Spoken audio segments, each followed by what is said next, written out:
ये 2024 अब तो समाप्ति की ओर है और हमारे सामने 2025 आने वाला है। आप देख रहे हैं कि एक तरफ तो बात हो रही है कि देश में संविधान 75 साल के हो गए। 26 नवंबर 1949 को संविधान इस देश में पारित हुआ था और 75 साल के बाद आज स्थिति ऐसी है कि हर तरह से उस संविधान पर हर कोने से हमले हो रहे हैं। अभी कुछ लोग पहुंच गए थे सुप्रीम कोर्ट में कि संविधान के जो प्रियम्बल है, उद्देशिका है, उसमें जो समाजवादी और धर्मनिरपेक्ष गणराज्य की बात है, ये दोनों शब्द को हटा दिया जाए। तो अभी तो फिलहाल कम से कम अच्छी बात ये हुई कि सुप्रीम कोर्ट ने कहा कि नहीं, ये दो शब्द जैसे थे वैसे रहेंगे और इन शब्दों को वहां से हटाया नहीं जाए।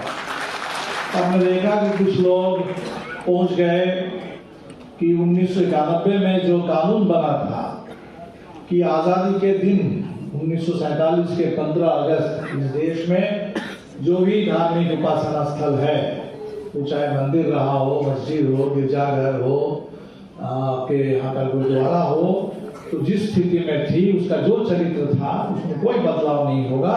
सिर्फ एक अपवाद छोड़ा गया था अयोध्या को लेकर के। और बाद में 2019 में भी सुप्रीम कोर्ट ने जब फैसला सुनाया, ये मानते हुए भी कि अयोध्या में बाबरी मस्जिद को गिराना एक बहुत बड़ा अपराध था, संविधान का उल्लंघन था, बावजूद इसके सुप्रीम कोर्ट ने कह दिया था कि चलो उस जमीन को हम दे देते हैं मंदिर बनाने के लिए, इस उम्मीद के साथ कि इससे बाकी सारे विवाद समाप्त हो जाएंगे और देश आगे बढ़ेगा। तो उस समय भी कहा गया था कि 91 का ये कानून रहेगा, लेकिन इधर हर रोज पता चल रहा है कि आप इस मस्जिद के खिलाफ, उस मस्जिद के खिलाफ, यहाँ सर्वे कराओ, वहाँ सर्वे कराओ, पूरे देश को खोद डालो, एक जबरदस्त हंगामा शुरू हुआ। तो कल कम से कम सुप्रीम कोर्ट ने फिर एक बार ये बात कह दी कि अभी सुप्रीम कोर्ट में इस पर सुनवाई होगी और जब तक सुप्रीम कोर्ट अपना फैसला नहीं सुनाता है तो ऐसा कोई भी मसला किसी कोर्ट में ये नहीं सामने आएगा। इस पर अगर जहां भी कोई केस चल रहा है उस पर कहीं किसी तरह का ऑर्डर टेम्पररी हो, फाइनल हो, किसी कोर्ट से नहीं जारी किया जाएगा। ये सुप्रीम कोर्ट ने एक तरीके से इस पर एक रोक लगा दी। लेकिन सवाल तो पूरे देश के सामने है कि कब तक ऐसी मोहलत लेकर के इस देश में लोकतंत्र जिंदा रहेगा, कब तक ये संविधान इसी तरीके से चलेगा कि हर रोज हमला होता रहेगा और पूरे देश में ऐसे अफरा तफरी का माहौल रहेगा देश में। तो इसी दौर में आपने देखा कि 24 का चुनाव हुआ था ऐसी स्थिति में, और 24 के लोकसभा चुनाव में ठीक है मोदी सरकार तो चुनाव सत्ता में बनी रही, लेकिन एक जबरदस्त झटका देश ने दे दिया, उसका बहुमत जनता ने छीन लिया। उत्तर प्रदेश में, महाराष्ट्र में जबरदस्त वहां इंडिया गठबंधन को सफलता मिली। लेकिन फिर उसके बाद जब चुनाव हुए हरियाणा में, महाराष्ट्र में चुनाव में आपने देखा कि किस तरीके से भारतीय जनता पार्टी ने अपनी सत्ता पर जो है कब्जा बरकरार रखा। झारखंड का परिणाम कुछ अलग है और इसीलिए जो बिहार में 2025 का चुनाव आने वाला है, 26 में बंगाल में चुनाव आने वाला है, तो सवाल सिर्फ बिहार का नहीं है, पूरे देश की निगाह इस समय बिहार पर है कि क्या बिहार इस तरीके से अभी झारखंड ने झटका दिया है भारतीय जनता पार्टी को, करारी शिकस्त दी है, तो क्या 2025 के चुनाव में बिहार भी बिल्कुल उसी तरह झारखंड की तरह एक जबरदस्त शिकस्त इन लोगों को दे पाएगा कि नहीं दे पाएगा, इस पर लोगों की निगाह टिकी हुई है और हम लोगों को इसकी पूरी तैयारी करनी है। तो आप देख रहे हैं कि इस समय ये जो लड़ाई है देश में फांसीवाद के खिलाफ, तो ये लड़ाई चल रही है। फांसीवाद की कोशिश है कि वो उसको और लंबा चले, सत्ता में बने रहे, और जब भी सत्ता में रहेंगे तो सत्ता का एक ही इस्तेमाल करेंगे, संविधान को कमजोर करने के लिए, लोकतंत्र को कमजोर करने के लिए, देश को बर्बाद करने के लिए, जनता को तबाह करने के लिए, और कहीं सत्ता के लिए, मैंने उनके लिए सत्ता का और कोई दूसरा मतलब है नहीं। महाराष्ट्र में इसी के चलते इन्होंने पहले सरकार पर कब्जा कर लिया कि सरकार पर कब्जा कर लो, सत्ता पर कब्जा कर लो, और सत्ता पर कब्जा करने के बाद उसका क्या परिणाम निकला वो आपने चुनाव में देखा। अभी आज सभी अखबार वाले पूछ रहे हैं कि 1 नेशन 1 इलेक्शन, ये जो केंद्र सरकार ने कहा कि देश पर हम थोपना चाहते हैं, कैबिनेट ने मंजूरी दे दी, तो ये क्या है? ये और कुछ नहीं है कि चुनाव को लेकर के जो सवाल खड़े हुए हैं देश में, देश के सामने 1 नेशन 1 इलेक्शन का एजेंडा है नहीं। किसी ने नहीं कहा कि भाई जब एक देश है तो सारे चुनाव एक ही समय में एक ही दिन में करा दिए जाए, ऐसा कोई मांग देश की है नहीं। देश की मांग है कि चुनाव निष्पक्ष हो, चुनाव में पारदर्शिता हो। ये चुनाव आयोग जो कोई जवाब ही नहीं देता है, कहते हैं कि भाई इतने वोट पड़े, और जब वोट गिने जाते हैं तो पता चला कि कहीं ज्यादा गिने जाता है, कहीं कम गिने जाते हैं। अभी लोकसभा के चुनाव के समय महाराष्ट्र में जितने वोटर थे, अचानक पता चला कि उसमें लगभग 70-80 लाख वोटर बढ़ गए। चुनाव के दिन शाम को 5 बजे तक जो आंकड़ा देता है कि इतने वोट पड़े हैं, और गिनती से पहले उसमें 75 लाख का इजाफा हो जाता है। तो सवाल तो चुनाव आयोग को लेकर के है, सवाल तो ईवीएम को लेकर के है। पूरे महाराष्ट्र के गांव-गांव से लोग कह रहे हैं कि हमको सरकार मौका दे, हम समानांतर चुनाव करा के बता देंगे क्या सी धांधली हुई है। और पूरे गांव वाले जब कह रहे हैं कि हम अपने खर्च पर हम बैलेट से वोट डाल करके दिखा देंगे, तो वहां कर्फ्यू लगा करके गांव वालों को वोट डालने नहीं दिया गया। तो सवाल चुनाव को लेकर ये है बहस, और ये सरकार उस बहस से बचने के लिए, उस पर पर्दा डालने के लिए 1 नेशन 1 इलेक्शन का पूरा एक बिल लेकर के आ गई। सवाल अदानी को लेकर उठा है, अदानी को लेकर के जो सवाल उठा है, ये अमेरिका के, आप समझ लीजिए, ये ऐसा नहीं कि किसी खोजी पत्रकार ने कुछ लिख दिया और कहीं कोई रिपोर्ट आ गई, ऐसी बात नहीं है।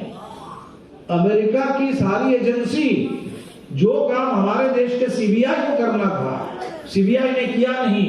अमेरिका में उसको एफबीआई कहते हैं, उस एफबीआई ने वो काम किया, उसने पूरी जांच कर ली। जो काम हमारे देश के सेबी को करना था और सेबी ने नहीं किया, वो काम अमेरिका की जो एजेंसी है एससीआई, उसने किया। और वो करके उन लोगों ने जांच पूरी करके उनको लगा कि ये बहुत बड़ा भ्रष्टाचार है। भ्रष्टाचार क्या है कि अदानी झूठ बोला है अमेरिका में जाकर के, अमेरिका के कानूनों का उल्लंघन किया है, झूठ बोल करके अमेरिका से पैसा उठाया है, और अमेरिका से पैसा उठा करके हिंदुस्तान में रिश्वत दिया है। एक बहुत बड़ा घूसखोरी कांड है, जहां करीब 2200 करोड़ रुपए का रिश्वत दे करके उसने करार कर लिया है कि हम जो सौर ऊर्जा है वो बहुत महंगी रेट पर हम सब देश में बेचेंगे। अब इसका समझौता उसने 2200 करोड़ के रिश्वत दे करके अपने पक्ष में कर लिया। तो सवाल तो पार्लियामेंट में ही उठ रहा है। अभी राजाराम जी तो वहां हर रोज प्रदर्शन कर रहे हैं कि भाई अमेरिका में अरेस्ट वारंट जारी हो गया, और ये अमेरिका वाले कह रहे हैं कि इसने इतना बड़ा जबरदस्त गड़बड़ी इसने की है, और वो भ्रष्टाचार हुआ भारत में। उस भ्रष्टाचार का खामियाजा, ये जो बिजली का अगर वो इस तरीके से समझौते कर लेते हैं तो उसका खामियाजा कौन भुगतता है? अगर 2200 करोड़ का उसने रिश्वत दे दिया है 5 राज्य में, वो भी पूरे देश की बात नहीं है, सिर्फ 5 राज्यों के लिए 2200 करोड़ उसने दिया है, और दे करके जो महंगा सौदा कर लिया है, तो वो बिल कौन भरता है? बिल तो हम भरते हैं। जो स्मार्ट मीटर को लेके यहाँ पूरा बिहार में हंगामा मचा हुआ है, वो स्मार्ट मीटर भी अदानी का है। वो अदानी के साथ डील करके अदानी के ही स्मार्ट मीटर भी थोपे जा रहे हैं। तो ये जो पूरे बिजली में भ्रष्टाचार है, वो भ्रष्टाचार ऐसा नहीं कि भाई हमें कोई नुकसान नहीं, हमें है। वो जितना भ्रष्टाचार हुआ होगा उतना ही हमारा जेब काटा जाएगा, और हमसे पूरा पैसा लूट करके हमें पूरा देश में भ्रष्टाचार का खामियाजा हमसे लिया जाएगा। और इसीलिए मुद्दा तो था कि भारत में जांच हो, भारत में जेपीसी बने, पार्लियामेंट में पक्ष विपक्ष दोनों मिलकर के इस पर जांच करें, भारत में इनको सजा मिले, भारत में इनको गिरफ्तार किया जाए। और ये बिल्कुल एकदम नहीं, अदानी पर कोई कुछ बोलेगा तो वो देश विरोधी हो जाएगा। अदानी मतलब भारत, अदानी का मुनाफा मतलब भारत के आर्थिक विकास। ये जो पूरे देश पर थोपा जा रहा है, पार्लियामेंट को ठप कर दिया गया है। आज पार्लियामेंट में, राज्यसभा में जो चेयरमैन होते हैं देश के उपराष्ट्रपति, इस तरीके से वो चला रहे हैं लग रहा है कि वहां कोई संसद नहीं चल रही है, वो कोई वहां तमाशा चल रहा है, कोई अखाड़ा ऐसा है, वो जो वहां के पहलवान बोल देगा उसी तरीके से चलेगा। ये सारे सांसदों का अपमान करते हैं, मजाक उड़ाते हैं। और अभी उनके खिलाफ अविश्वास प्रस्ताव आया है, और उस अविश्वास प्रस्ताव को रोकने के लिए लोग कह रहे हैं कि हम निंदा प्रस्ताव लाए। अब न्यायपालिका की बात है, सुप्रीम कोर्ट से तो चलो ठीक है, 2 सवाल पर कुछ अभी सुप्रीम कोर्ट ने एक राहत की बात वहां से हुई, लेकिन इलाहाबाद हाई कोर्ट में ऐसा हाई कोर्ट के जज है, वो कहते हैं कि देश में जो बहुसंख्यक समुदाय है, जो बहुसंख्यक है, उसकी जो इच्छा है वही कानून है, वही कानून है। अब एक जमाने में फ्रांस में एक राजा होते थे, राजा ने कहा कि भाई मेरी जो इच्छा है वही कानून है देश में। तो उसको जब हम लोग कहते हैं कि राजशाही के खिलाफ पूरी दुनिया में लोकतंत्र आया, तो लोकतंत्र के ने कहा कि नहीं, राजा की इच्छा का मतलब कानून नहीं होता है, राजा को भी कानून के तहत काम करना होगा, और कानून वो होगा जो संविधान में पारित होगा। तो ये संविधान का शासन है, वह वो कहते हैं कि भाई किसी की जो इच्छा होगी वो वही कानून है। तो पूरे देश में न्यायपालिका पर कब्जा, पूरे देश में संसद को ठप कर देना, पूरे देश में जो मीडिया है उस पर कब्जा कर लिया है, तो देश में लोकतंत्र का बचा क्या है? संविधान बचेगा कैसे? तो इसलिए जो बिहार का अगला चुनाव आने वाला है, वो समझ लीजिए कि सिर्फ बिहार का चुनाव नहीं है। बात सिर्फ इतनी नहीं है कि हाँ किसकी सरकार बनेगी, कौन मुख्यमंत्री बनेगा नहीं बनेगा, उससे भी बड़ा सवाल है। उससे बड़ा सवाल है कि ये जो मोदी का चल रहा है पूरे देश में, क्या ये इसी तरह से चलता रहेगा? बचा खुचा लोकतंत्र भी बर्बाद हो जाएगा, ये संविधान पूरी तरह से खत्म होकर के हिंदुस्तान के लोगों को फिर मनुस्मृति का गुलाम बना दिया जाएगा, पूरे देश को पीछे धकेल दिया जाएगा, गड्ढे खोद करके पूरे देश को उस गड्ढे में डुबो दिया जाएगा, या बिहार से एक बदलाव की आवाज आगे बढ़ेगी। और जो हमारे झारखंड के साथियों ने, भाइयों ने जो करके दिखाया, बहनों ने करके दिखाया, बिहार उसको और एक कदम आगे बढ़ा करके उत्तर प्रदेश से लेकर के दिल्ली के लिए रास्ता। तो एक तो सबसे पहले जो हम लोग बदलाव की बात कर रहे हैं, वो बदलाव सिर्फ बिहार के लिए नहीं, ये पूरे देश के लिए बचाओ बदलाव, उसको जो कहना आप चाहते हैं, लोकतंत्र को बचाना है, संविधान को बचाना है, और बदलाव में ही बचाव है। अगर हम नहीं बदल पाएंगे, इस पूरे निजाम को नहीं यहाँ से हटा पाएंगे, तो बचाव भी मुश्किल है। तो बदलाव में ही बचाव, और इसीलिए देश का बदलाव का एजेंडा। और अब आइए बिहार की बात करें, तो बिहार में हम सब लोग समझ रहे हैं कि बिहार में बदलाव की मांग हर कोने से उठ रही है, हर कोने से लोग तलाश रहे हैं। अब ये कोई मामूली बात नहीं है। एक एमएलसी का उपचुनाव हुआ, और उस उपचुनाव में कोई शिक्षक आंदोलन के नेता, वो सत्ताधारी दल को पीछे छोड़ते हुए, सबको पीछे छोड़ते हुए, ये जो प्रशांत किशोर अभी एक बहुत पैसा लेकर के आए हैं पार्टी बनाने के लिए, उनको भी पछाड़ते हुए, ये जो एक शिक्षक आंदोलन के नेता जो कल तक दमन झेल रहे थे, लाठी खा रहे थे, और शिक्षकों ने उनको बना करके एमएलसी बना करके भेज दिया। आप समझ लीजिए कि बिहार की जमीन से बदलाव की कितनी जबरदस्त आवाज उठ रही है। हम तो सलाम करते हैं शिक्षकों को कि जो हमारे साथी जीते हैं, एमएलसी बने हैं, हम तो कहेंगे कि हमें बिल्कुल स्वागत करना चाहिए कि ये लोकतंत्र की जीत है, बिहार के शिक्षक आंदोलन की जीत है, और बिहार के अंदर ये जो बदलाव की आवाज उठ रही है, उस आवाज की पुष्टि हो रही है। तो बिहार के अंदर ये जो बदलाव की आवाज है, आकांक्षा है, सूरज जी भी बोल रहे थे कि सहारा में इतने पैसे डूब गए हैं, और जब भी इस तरह का होता है तो बिहार बड़ा हिस्सा बिहार का होता है। तो बिहार के इतने लोग इतने तरह से लोग लूट लिए गए, इतनी तरह से लोग प्रताड़ित हुए हैं, तो हम मांग रहे हैं कि भी हमें अपना हक मिले। इसके लिए हम लोगों ने शुरू किया, हम लोग वादा निभाओ, और उसी से बात आगे बढ़ी। तो हम लोगों ने यात्रा निकाली, बदलो बिहार नया यात्रा।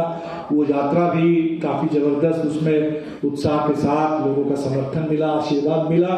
तो उसी से बात अब आगे बढ़ी कि हमको बिहार में इस मुहिम को तेज करना है, क्योंकि बिहार संक्रमण के दौर में है, बदलाव के मुहाने पर बिहार है। और बदलाव के मुहाने पर जब अब देखिए, आज से अगर आप कह लीजिए 80 के दशक के अंत में, जो 90 की शुरुआत का वो जो दौर था, वो भी बदलाव के मुहाने पर बिहार था। सामंती बिहार था उस समय, पूरा देश बिहार में कांग्रेस का ही राज चलता था। और उस दौर में बिहार में जो बदलाव की आवाज उठी, ऐसा नहीं, उस समय भी भाजपा वाले कोशिश कर रहे थे, उसी समय रथ यात्रा निकली थी पूरे देश में, उसी समय पूरे बिहार को भी, जैसे देश के बहुत सारे हिस्सों को दंगों के आग में झोंका गया, तो बिहार को भी एकदम परेशान करने, तबाह करने की पूरी साजिश हुई। लेकिन बिहार ने उसको मौका नहीं दिया, बिहार ने भाजपा को रोक के रखा और बिहार में आवाज जो उठी, एक तो हम लोग आगे बढ़े, लालू जी भी आए उसी दौर में, सरकार भी बदली, वो कांग्रेस की सरकार गई, भाजपा को भी बिहार ने रोक के रखा और लाल झंडे को, हरे झंडे को, गरीबों को, पिछड़ों को, दलितों को, सबको बिहार ने आगे बढ़ने का मौका दिया कि आगे बढ़ो अपने एजेंडा को लेकर के, अपने हक के लिए। और उसी से बढ़ते बढ़ते आज हम लोग यहाँ पहुंचे। तो आज जब हम यहाँ पहुंचे, बिहार अब उग गया है। 20 साल से नीतीश कुमार जी एक ही बात बोले जा रहे हैं, न्याय के साथ विकास, सुशासन, और कहीं ना विकास दिखता है, ना न्याय दिखता है, ना सुशासन दिखता है। ये जो पुल टूट रहे हैं, क्यों टूट रहे हैं? अगर उसमें सही ढंग से काम किया गया होता, उसमें जबरदस्त चोरी अगर नहीं हुई होती, पूरा लूट अगर नहीं, लूट का कारोबार नहीं होता, तो ऐसे पुल नहीं टूटते। उद्घाटन के साथ साथ ये टूट जा रहे हैं, हर जगह टूट जा रहे हैं। ये जो पुल टूट रहे हैं बिल्कुल बता रहा है कि विकास की जगह पर बकवास है। और बहुत विकास अगर किसी चीज का हुआ है तो भ्रष्टाचार का विकास हुआ है, लूट का विकास हुआ है। और अभी उनके बड़े अधिकारी वो जेल में है, ईडी में पकड़े गए। ये स्मार्ट मीटर लाने वाले, थोपने वाले, साजिश करने वाले, वो सारे अधिकारी नीतीश कुमार के जो चाहते अधिकारी हैं, नौकरशाह का ही राज चलता है नीतीश जी के राज में। अब धीरे धीरे वो नौकरशाह के भी कुछ लोग पकड़ में आ रहे हैं, वो जेल में जा रहे हैं। तो आप देख लीजिए कि भ्रष्टाचार किस तरह से बढ़ा। आप देख लीजिए कि यहाँ किसने जबरदस्त तरीके से इन्होंने महिलाओं को, यहाँ के नौजवानों को प्रताड़ित किया, वंचित किया। अभी संसद में किसी ने सवाल पूछा, हमारे साथियों ने भी पूछा था कि रसोईया को किस राज्य में कितने पैसे मिलते हैं। तो उसमें जो आंकड़े आए, केरल में 12,000 मिलते हैं, 12,000 रुपए महीने में वहां के मिड डे मील के वर्करों को। तमिलनाडु में 10,000 मिलता है, हरियाणा में भी शायद 6,000 मिलता है, और बिहार में 1650।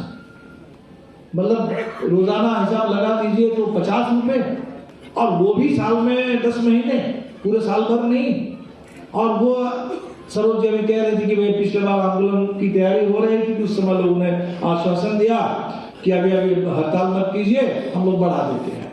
हड़ताल हुई, आशा की हड़ताल के बाद एक समझौता हुआ कि ठीक है बढ़ा देंगे, 2,500 कर देंगे, और नीतीश जी बस पलटी मार करके चले गए भाजपा के साथ। और जो समझौता हुआ था, जो आश्वासन इन्होंने दिया था रसोईया को, यहाँ के आशा को, सबको रोक दिया।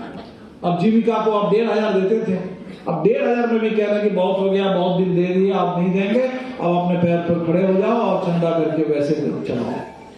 तो अभी हम लोग आंदोलन शुरू किए तो थोड़ा नीतीश जी को लगा कि बड़ा मुश्किल है, थोड़ा पीछे हटे हैं। आप कह रहे हैं कि नहीं 2028 तक पैसे देते रहेंगे। तो आपने ठगा, आपने बिहार में सबको बातें अच्छी की कि हम देंगे, रोजगार देंगे, ये देंगे, वो देंगे, ऐसा मित्र बनेगा, वो हर तरह के सबको, किसी को सेवक बना दिया, किसी को रात्रि प्रहरी बता दिया, किसी को टोला विकास मित्र बता दिया, किसी को न्याय मित्र बता दिया, किसी को ममता, किसी को आपके जीविका, कुछ भी नाम दे दिया। लेकिन किसी को कोई पहचान पत्र नहीं है, किसी को सरकारी कर्मी होने का कोई दर्जा नहीं है, किसी के लिए जिंदा रहने लायक कोई वेतनमान नहीं है, किसी को कुछ नहीं है। अब 2 लाख देने की बात किए थे गरीबों को, और जब पूछा गया कि भाई कितने लोगों को दिए हैं, तो पता चल रहा है कि साल भर बीत गया, अभी तक 40,000 लोगों को सिर्फ, वो भी 2 लाख नहीं दिए हैं, एक पहली किस्त अपने कुछ 1,000 रुपए दिए। तो ये सरकार बिल्कुल अच्छा ही, मोदी जी और नीतीश जी जो मिल गए, दोनों में कुछ बातें ऐसी है कि दोनों एक ही तरह की, झूठ बोलने में, एकदम ठगने में, झूठ बोलने में, वो दोनों सरकार में एक तरीके से इसी की जुगलबंदी है। तो झूठ बोले जा रहे हैं। तो बिहार निश्चित तौर पर इस समय कह रहे हैं कि ये झूठ का अंत हो, ये लूट का अंत हो, ये बिहार में जो आपने वादा किया वो वादा पूरा हो, हमें अपना पूरा सम्मान मिले, हमें अपना पूरा हक मिले। ये बिहार में बदलाव की जो आवाज उठ रही है, ये एक तरीके से बहुत गहरी, जमीन के बहुत गहराई से वो आवाज उठ रही है। समाज के हर कोने से, बिहार के हर कोने से ये आवाज निकल करके आ रही है। तो हम माले बदलाव की पार्टी है। जब हम तो पूरे समाज को बदलना चाहते हैं, हम तो पूरे देश में, हम तो भगत सिंह के रास्ते में चलने वाले लोग हैं, हम तो इनकलाब वाले लोग हैं। हम तो चाहते हैं कि इस समय देश को पीछे धकेलने की जो साजिश हो रही है, उस साजिश को रोक करके हम देश को आगे बढ़ाएं। और देश को आगे बढ़ाने का मतलब गरीबों को आगे बढ़ाएं, मेहनत कशों को आगे बढ़ाएं, नौजवानों को आगे बढ़ाएं, महिलाओं को आगे बढ़ाएं, जो कमजोर है उनको आगे बढ़ाएं। जो हम वो कहने वाले लोग नहीं है कि जो ताकतवर है बस उसी की ताकत बनी रहे, जो बहुसंख्यक है वो उसकी जो इच्छा है वही देश का कानून बने। नहीं, हम तो संविधान की बात करते हैं कि संविधान ने जो कहा कि हिंदुस्तान के हर नागरिक, धर्म कुछ भी हो, भाषा कुछ भी हो, आपकी संस्कृति कुछ भी हो, खान पान रीति रिवाज कुछ भी हो, सब एक है संविधान की नजर में। सबके लिए बराबरी, सबके बीच में भाईचारा, सबके लिए आजादी, और सब मिलकर इस देश को हमें बनाना है। तो हम तो क्रांति करने वाले लोग हैं। तो ये जो आज देश को पीछे धकेलने की कोशिश हो रही है, और उन लोगों ने बिहार को एक तरीके से अपना लेबोरेटरी बना लिया। तो बिहार का चुनाव जो आएगा, झारखंड और बिहार में थोड़ा फर्क है। फर्क क्या है? झारखंड में सरकार वहां इंडिया गठबंधन की थी और ये कोशिश कर रहे थे कि सरकार को हम गिरा दे। जेल में मुख्यमंत्री को भेजा, चंपई सोरेन जो मुख्यमंत्री बने थे उनको तोड़ करके अपने साथ कर लिया। इसीलिए कोशिश कर रहे थे कि सत्ता में किसी तरीके से अगर पहले कब्जा कर लेते तब तो झारखंड का चुनाव परिणाम भी महाराष्ट्र वाला हो जाता। महाराष्ट्र में इसीलिए उन्होंने कब्जा किया। बिहार में इसीलिए नीतीश कुमार जी जब इस तरह आए थे तो ये लोग डर गए और फिर एक बार नीतीश कुमार को उधर ले गए। सत्ता पर यह कब्जा है और इसीलिए बिहार में हल्के धक्का देने से नहीं होगा। हल्का धक्का तो हम लोगों ने 2020 में भी दे दिया, लेकिन नजदीक पहुंचे, लेकिन मजबूत धक्का नहीं दे पाए। 2024 में भी लोकसभा चुनाव में दक्षिण बिहार में हम लोगों ने कुछ धक्का दिया। राजाराम जी संसद में पहुंचे, सुदामा जी पहुंचे, पूरा यहाँ के मगध का इलाका, यहाँ से राजद के और लोग जीते, कांग्रेस वाले भी जीते, लेकिन उत्तर बिहार में हम लोग नहीं कर पाए। तो इसीलिए अभी इस बार जो बिहार में हमें करना है, चुनाव में भी एक जबरदस्त धक्का देना है कि बिल्कुल इसको सत्ता से बाहर कर देना है और तब बिहार को आगे बढ़ाना है। तो अभी जो हम लोग रैली करेंगे महाजुटान, इसके जरिए बिहार में ये जो बदलाव की आवाज चारों ओर से गूंज रही है, उठ रही है, उस आवाज को हम मजबूत करेंगे और ये जो अलग अलग आवाज है उसको एक जगह पर लाने की कोशिश करेंगे।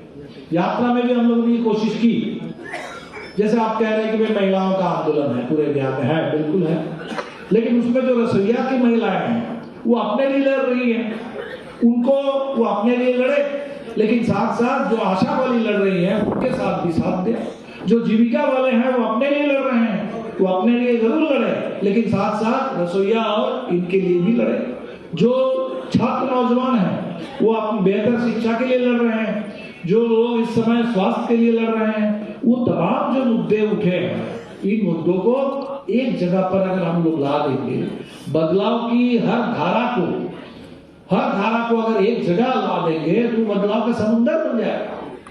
तो और यही हमको बिहार में करना है। जो आवाज उठ रही है और लोगों में ये भरोसा चाहिए कि नहीं, हम कोई अलग थलग नहीं लड़ रहे हैं, हमारी कोई ऐसी आवाज नहीं है कि इसको जिसकी मर्जी हो दबा देंगे। अभी जीविका का आंदोलन हो रहा था, नीतीश जी डर गए कि ये जो कल तक संगठन था जो बीएमएस के साथ था, अब वो संगठन जो अब AICCTU के साथ आ गया, लाल झंडे के साथ आ गया, तो पता चला कि जिस दिन प्रदर्शन हुआ था एक दिन पहले संगठन के नेता को बस उठा करके किसी थाने में ले गए, पटना से कहीं दूर दराज कहीं ले गए। ये क्यों? ये डर क्यों? कोई भी आंदोलन नहीं करने देंगे। ये आंदोलन को रोकने के लिए पहले अभी हमारे जितेंद्र जी जो भोरे से चुनाव लड़े थे गोपालगंज में, और वहां नीतीश जी का कोई कार्यक्रम हो रहा था, तो पता चला जितेंद्र पासवान को उठा करके थाने में दिन भर में ढके रखा। ये जो यूपी वाला मॉडल है कि कहीं कोई प्रदर्शन होने वाला है तो सबको घर में नजरबंद करके रख दो। तो सरकार घबराई हुई है। तो सरकार ठीक है, उसको घबराने दीजिए, उसने कुछ किया नहीं, 20 साल से झूठ बोला है, लूटा है, और इसीलिए उसको तो बिल्कुल जनता से उसके अंदर डर होना चाहिए। लेकिन ये जो पूरे आवाज उठ रही है, इसको अगर हम एक जगह पर ला देंगे तो जबरदस्त बिहार में एक ऊर्जा का संचार होगा। और ये जो संक्रमण हमने कहा कि संक्रमण का दौर है, बदलाव के मुहाने पर है, और बदलाव के मुहाने पर जब है तो सारे लोग अपना अपना सोच रहे हैं।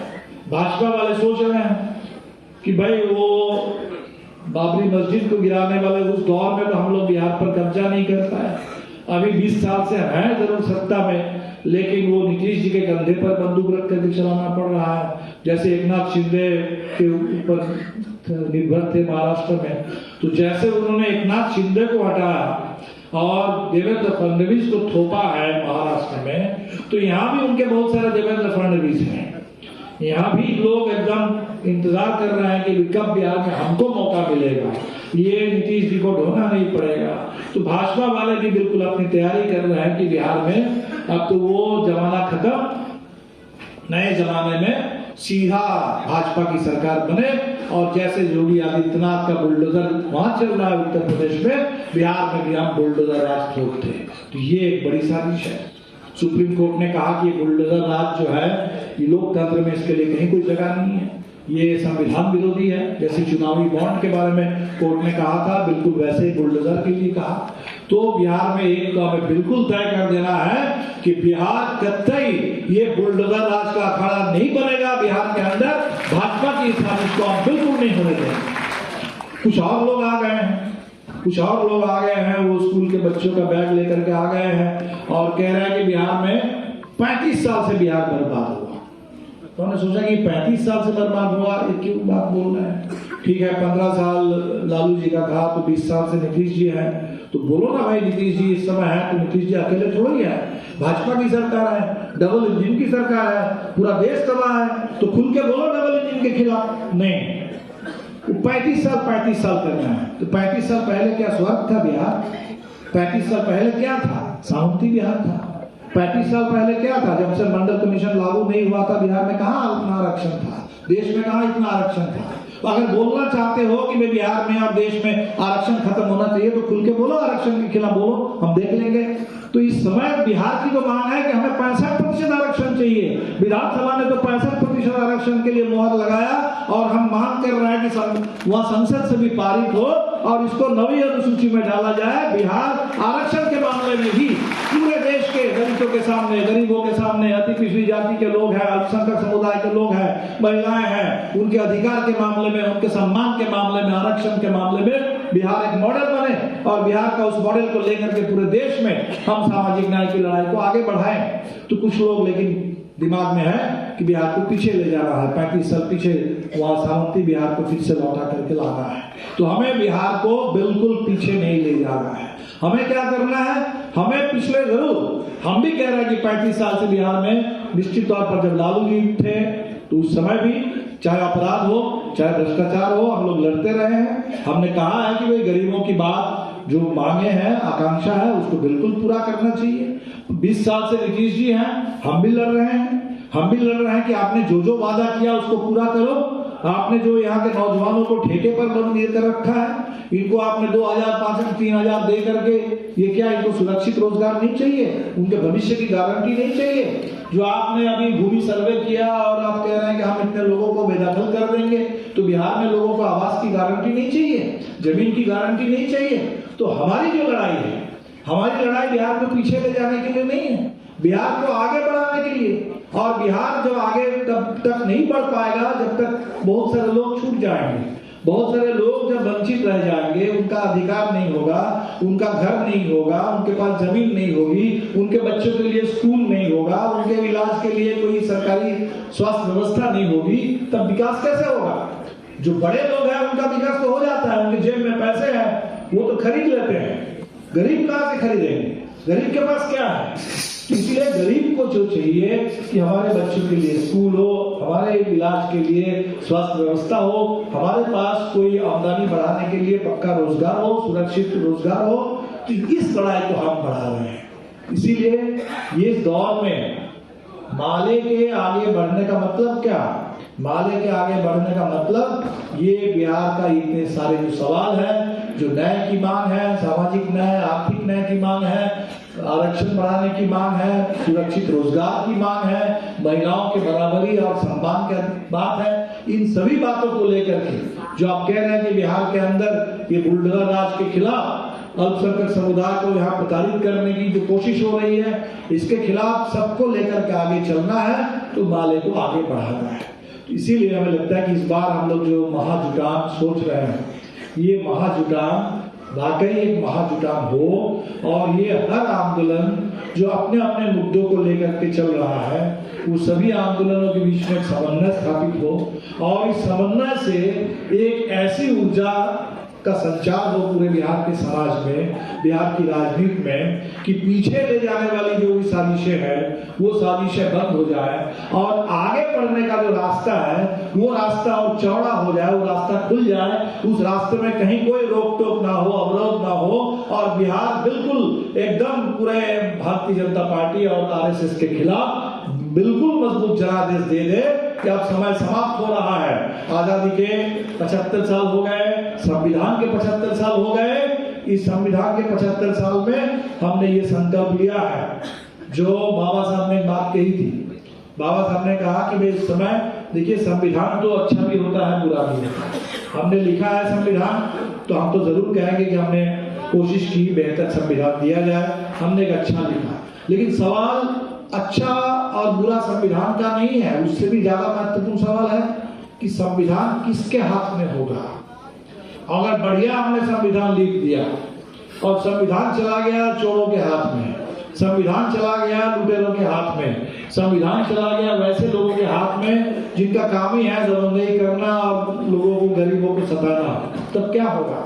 तो आज उस स्थिति में हम लोग पहुंच गए हैं। संविधान में कुछ बातें हैं, कुछ हम चाहते हैं कि और भी बातें हो, और भी अधिकार हो, लेकिन संविधान में जो भी बात है, आज उस संविधान ऐसे लोगों के हाथ में चला गया जो पूरे न्यायपालिका से लेके, विधायिका से लेके, कार्यपालिका से लेकर मीडिया तक पूरे देश को तबाह करने पर, कैद कर लेने पर आ रहा है। इसीलिए बिहार से हमें वो ताकत देनी है, वो संदेश बिहार से देना है जो समय समय पर बिहार देता रहा है।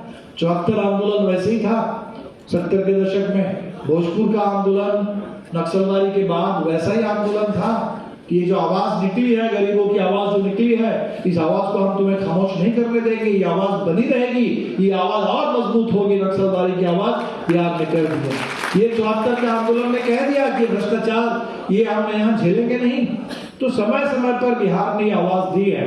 और इस बार जब समय सबसे ज्यादा संकटपूर्ण है, जब सबसे ज्यादा चुनौती है हमारे सामने, तो आवाज भी जबरदस्त निकलनी चाहिए, जुटान बड़ा होना चाहिए। और इसीलिए हमें लगता है कि आप लोग जो तैयारी कर रहे हैं तो वो उसको ठीक से आप लोग करें।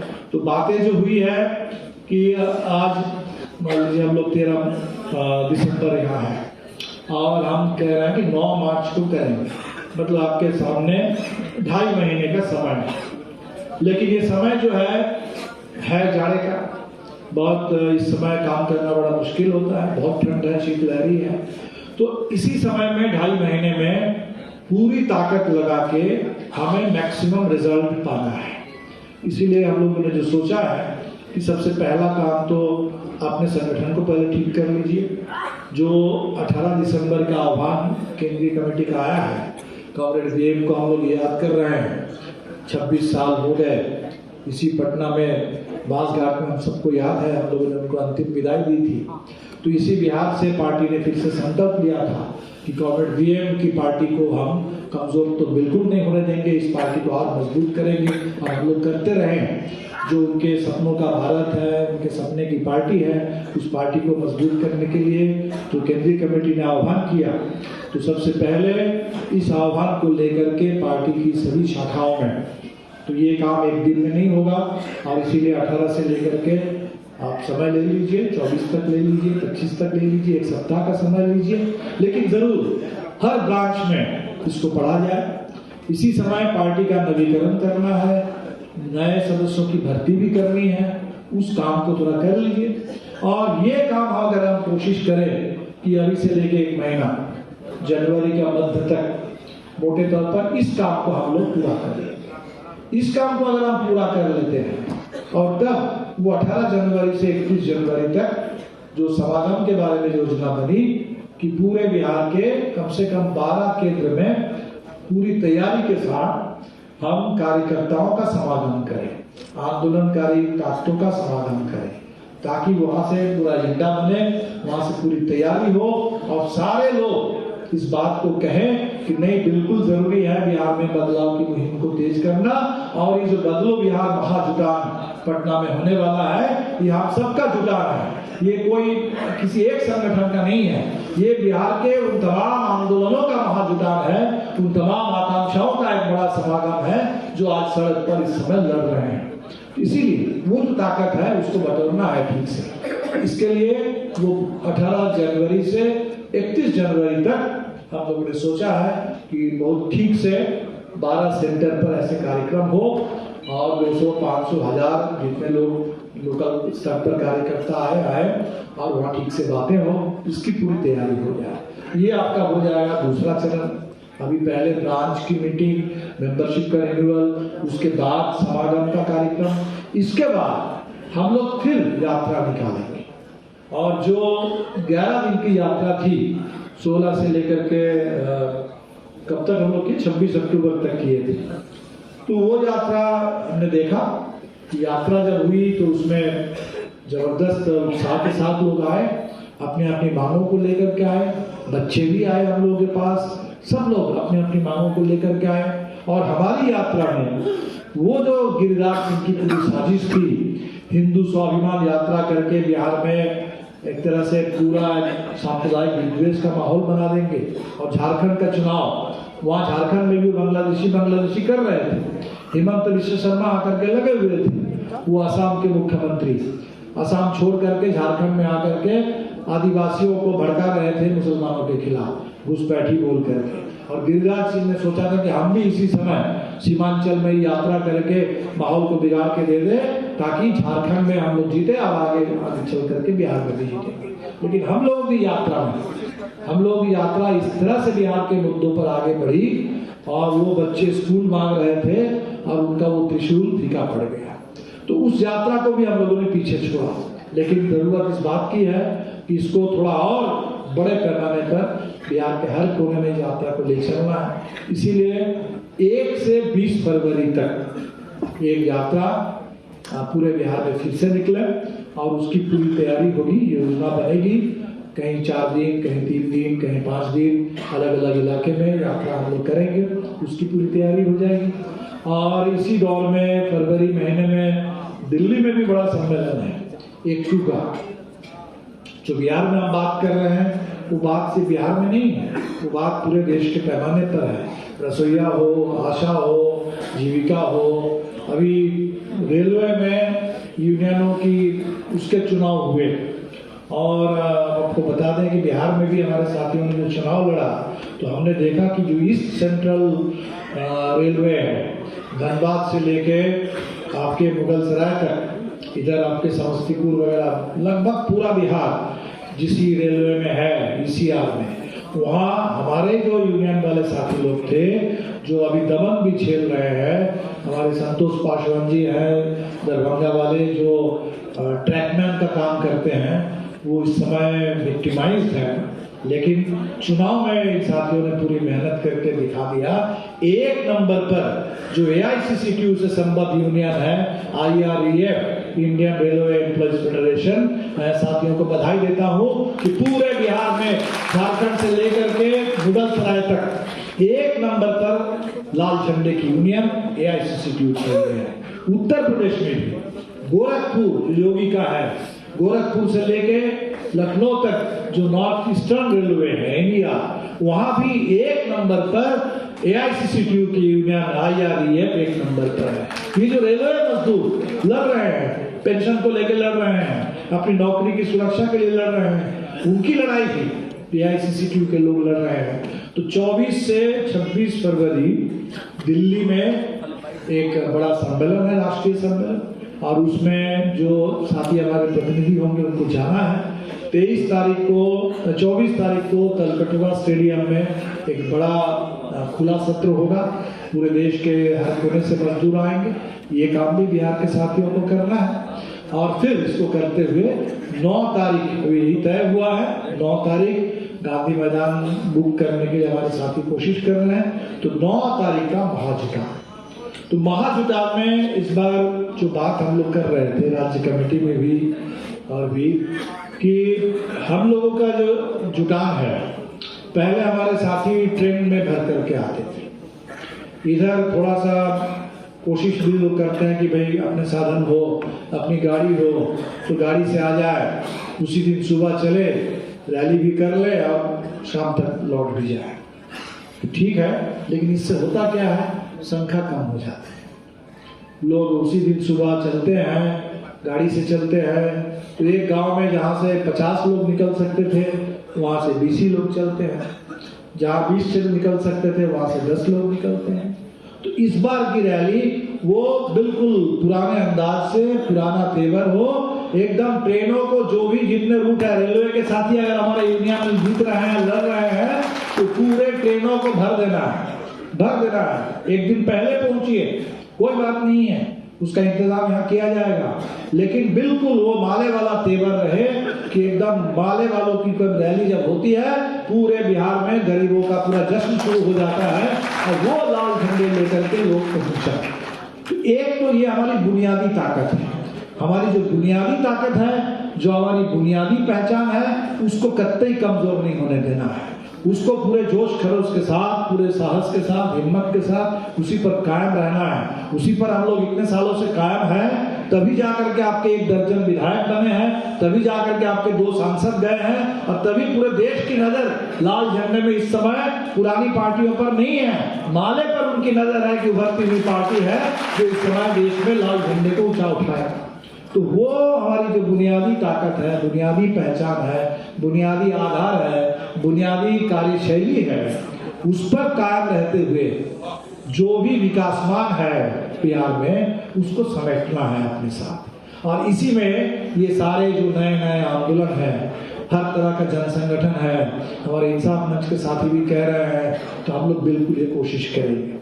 अभी कुछ बड़ी रैली जो हुई है, हमने देखा कि उसमें मुस्लिम समुदाय की बहुत भागीदारी नहीं हुई। जन विश्वास रैली, उसमें हम लोग भी थे, आरजेडी के लोग भी थे, पूरी ताकत हम लोग लगाए, लेकिन भागीदारी कमजोर थी, खासकर मुस्लिम समुदाय की भागीदारी कमजोर थी।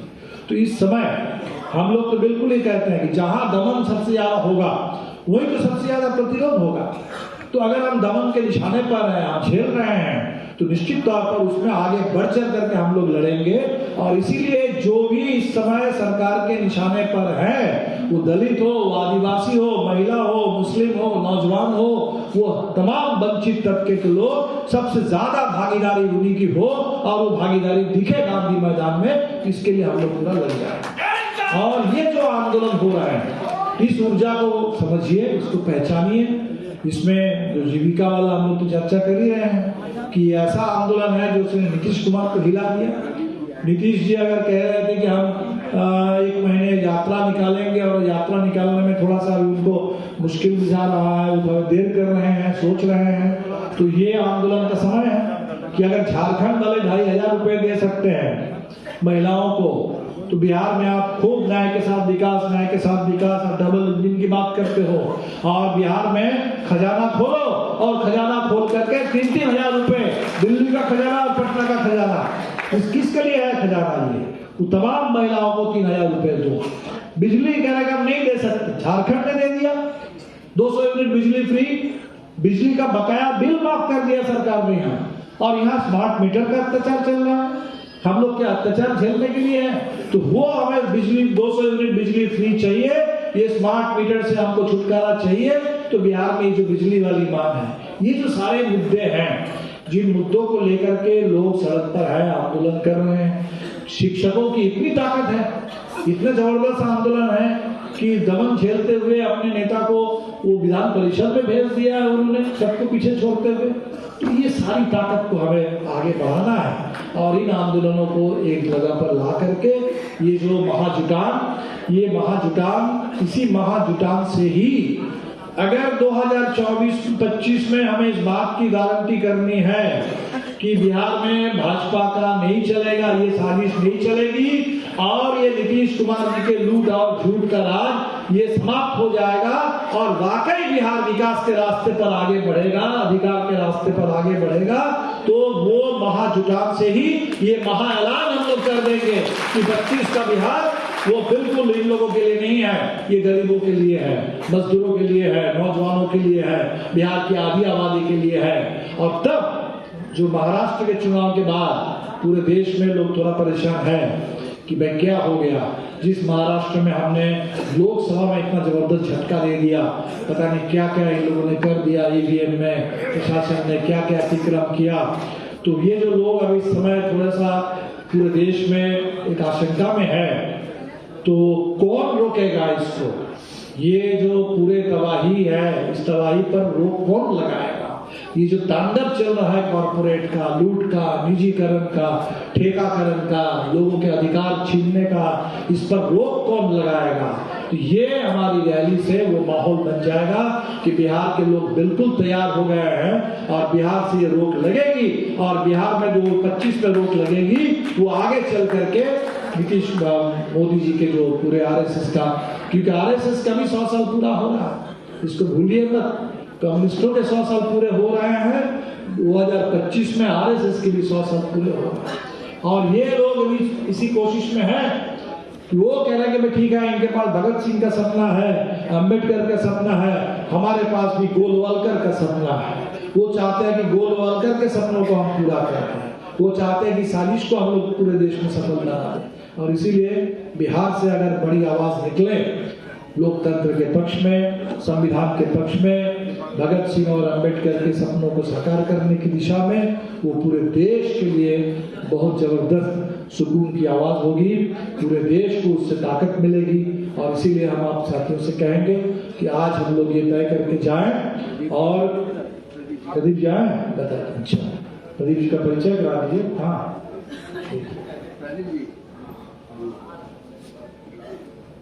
इसी साथी को देखिए, इन्होंने प्रदर्शन होना था, कब था? 26 को प्रदर्शन होना था और इसीलिए 25 तारीख को इनको उठा के कहा, पटना में कहा, किस थाने में आपको दिया? बताइए, ये कब से शुरू हो गया? ये सरकार ने किडनैप करना कब से शुरू कर दिया? पहले तो कहते थे कि अपहरण उद्योग चलाते हैं, अपहरणकारी चलाते हैं। सरकार ने अपहरण का एजेंडा, विकास का काम करना था, न्याय देना था, रोजगार देना था, इसके बजाय आंदोलनकारियों का अपहरण करके उनको ले जाओ ताकि आंदोलन ना हो सके। ये बिहार में अगर हो रहा है, बहुत शर्म की बात है और इसका जवाब हम लोग बिल्कुल देंगे। बिहार आंदोलन का प्रदेश था, बिहार आंदोलन का प्रदेश है, बिहार आंदोलन का प्रदेश रहेगा और सारे आंदोलनकारी सीना तान करके पूरे अपने हक के साथ यहाँ सरकार के हाथ में हाथ डाल करके यहाँ बात करेंगे, अपनी मांगों को हासिल करेंगे। और जो सरकार भी ये सोचेगी बिहार में कि अब आंदोलनकारियों को दबा करके जेल में ले जा करके अपहरण करके बिहार के आंदोलनों को रोक देंगे, वो सब पूरे मुगालते में है। और इस बार महाजुटान से ऐसा सारा मुगालता हमको छोड़ देना है और आंदोलन के लिए मजबूत रास्ता छोड़ देना। तो साथियों, आपसे बस यही अपील करेंगे कि इस पूरे तैयारी जम के 2-2.5 महीने का समय है, समय का पूरा इस्तेमाल हो। तो ये समय तो चूक जाएंगे, तब चूक जाएंगे, ये समय लौट करके नहीं आएगा। बहुत अभी जरूरी समय है, इसी समय में हम जितनी मेहनत करेंगे और वो मेहनत रंग लाएगी, उसी मेहनत का परिणाम हमें आगे चल करके मिलेगा। और इसीलिए हम सब लोग मिलकर मेहनत करें। और ठीक ही महानंद जी कह रहे थे कि सभी साथी, सब लोग मैक्सिमम समय निकाल करके कोशिश करेंगे। उसी दौर में विधायक भी, सांसद भी कोशिश करेंगे सब लोग कि ज्यादा से ज्यादा समय हम इस आंदोलन के लिए, इस रैली की तैयारी के लिए दें। हमारी पूरी केंद्रीय कमेटी कोशिश करेगी, पूरे राज्य कमेटी कोशिश करेगी और हम सब लोग बिल्कुल सड़क पर होंगे, आपके साथ होंगे और सब लोग साथ मिलकर के रैली की तैयारी करेंगे और साथ मिलकर के इस महाजुटान को वाकई ऐतिहासिक बना करके इस सफल बनाएंगे। इसी के साथ आप सभी साथियों को मैं फिर एक बार केंद्रीय कमेटी की ओर से लाल सलाम पेश करता हूँ और 18 तारीख को कॉमरेड वीएम की बरसी पर जो संकल्प हम लोग लेंगे, आज हमने उसको पाठ किया, तो कॉमरेड बीएम को भी पूरे बिहार की पार्टी की ओर से, पूरे देश की पार्टी की ओर से लाल सलाम पेश करता हूँ। इनकलाब जिंदाबाद।